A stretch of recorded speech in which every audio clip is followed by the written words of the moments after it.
joined today by Peter Carroll from Fair Fuel UK. A battle won at budget time does not overcome the millstone of the heaviest level of fuel taxation in Europe. Complacency is not an option if we are to keep the government's feet to the fire. Thank you all very much indeed. Okay, so that was Theo's presentation. Let's hear more from him directly now. So, Theo, you mentioned that the logistics sector is a can-do sector. What do you mean by this?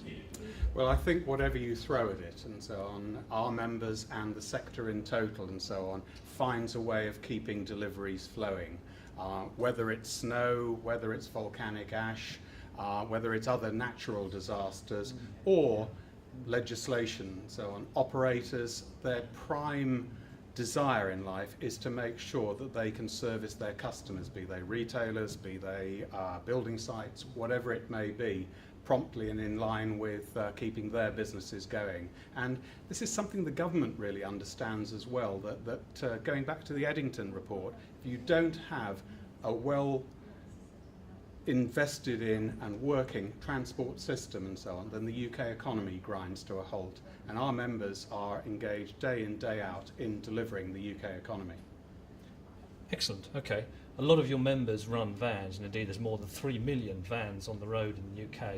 You've launched the Van Excellence Code today. So how much impact can that have with that many vans on the road?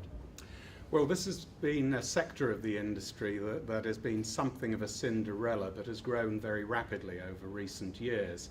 And if you just think about the changes in people's lifestyles with moves to online shopping, for example, and the UK becoming far more of a service economy, then we've got used to, and in fact are likely to have to get even more used to, more vans on our road. And a lot of our bigger members have been concerned that the public image of the van is not great. And therefore, in launching a code that we believe fleet operators can set the standards of their own operations by, we will, if you like, lift the average level of van operation higher. And that will favour everyone and so on by operating more efficiently. And hopefully over time, public perceptions will improve as well. Okay, thanks for that. What do you see as the greatest challenge facing the logistics sector at the moment, and what are the key aims for the FTA in 2011? I think the sector overall is still under a fair amount of pressure. Most of our members are still in cost-cutting mode, if I can put it that way. The economy, or the economic recovery, is somewhat stuttering. And therefore the confidence to invest and so on is something that we see as probably the biggest issue for this year. If the consumer's unwilling to spend money, then businesses are reluctant to invest. And I would hope that during 2011, alongside a gradually strengthening recovery, our members and others in the industry will, if you like, regain the confidence to invest in developing their operations further. So we've just heard the Freight Transport Association announce that it's committing to continuing its support of Fair Fuel UK. I'm here with Peter Carroll, the campaign manager for Fair Fuel UK. So, Peter, what's your reaction to this fantastic news about the continued support, and what's the next stage for the campaign? Well, I'm absolutely delighted that the FTA has once again come forward and said that it's going to back Fair Fuel UK. For many, many people, the vast majority of people that operate commercial vehicles, fuel is the number one issue. It's grinding people into the ground, it's forcing businesses to close, it's hampering growth, and for the whole economy it's bad news because it just tends to stoke up inflation. So I think the FTA are to be commended for coming forward, continuing that support. What's going to happen next? Effectively, we are relaunching Fair Fuel UK next week.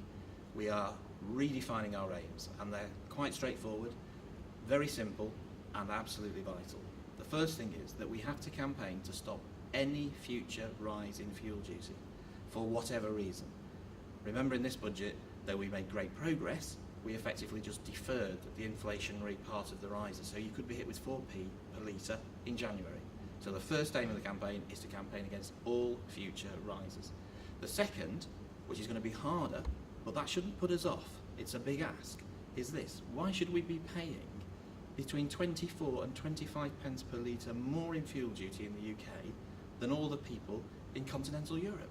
That can't be right or fair. How on earth are our businesses supposed to have a level playing field when that's in place? So our second campaign aim is to fight in the medium term for equalisation, so we go down to their levels of fuel duty. And the third thing we're asking for is a fair fuel stabiliser. Now the Chancellor in his budget did a masterstroke of packaging his fair fuel stabiliser. He made it sound like we've got it. In reality, what he did was just take a great big load of tax off the oil companies in the North Sea. I don't think many people will shed a tear for them, but that's what he did, and that enabled him to fund a short-term 1p cut and to defer the inflationary rises. That's not a stabiliser. We want a proper fair fuel stabiliser that means when the price of oil goes up, the duty comes down and the price at the pump remains the same. So there's our three aims. We relaunched this week. We have Quentin Wilson on board still, who's passionate about this subject. We've got the RHA, we've got the FTA, we're appealing to other people like the RAC to represent the public, and we're off. Excellent. Thanks very much.